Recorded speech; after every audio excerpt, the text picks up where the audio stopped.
Hi, good morning, everyone. Welcome back to the series of All About English.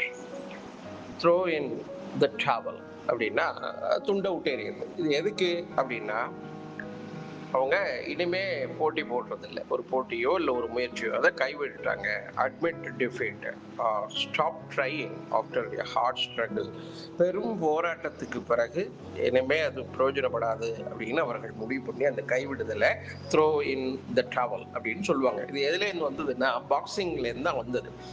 பாக்ஸிங்கில் ஒருத்தர் வந்து தன்னுடைய டிஃபீட்டை ஒத்துக்கிறாரு. இனிமே match நான் வந்து அதை முயற்சிக்கலை, நான் வந்து என்னோட இந்த தோல்வியை ஒத்துக்கிறேன் அப்படின்னா அவருடைய கோச்சோ ட்ரைனரோ டவலை அந்த ரிங் மேலே தூக்கி போடுவார். அப்படின்னா மேட்ச்சு நின்றுடும். அதோட யார் சைடில் டவலை தூக்கி போட்டாங்களோ அவங்க வந்து தோல்வியை ஒப்புக்கொள்கிறார்கள் என்று அர்த்தம். அதுலேருந்து தான் இது வந்துச்சு.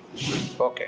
After working on the broken car engine for 5 hours, 5 மணி நேரமாக இந்த காரில் உள்ள இன்ஜினை, உடஞ்ச கார் இன்ஜினை ரிப்பேர் பண்ண பார்த்து he chose to throw in the towel. கடைசியாக அவன் இனிமேல் இது முடியாது அப்படின்னு சொல்லி இதை கைவிட்டுடலாம் அப்படின்னு முடிவு பண்ணலாம். அதனால் he chose to throw in the towel அப்படின்னு சொல்லியிருக்காங்க.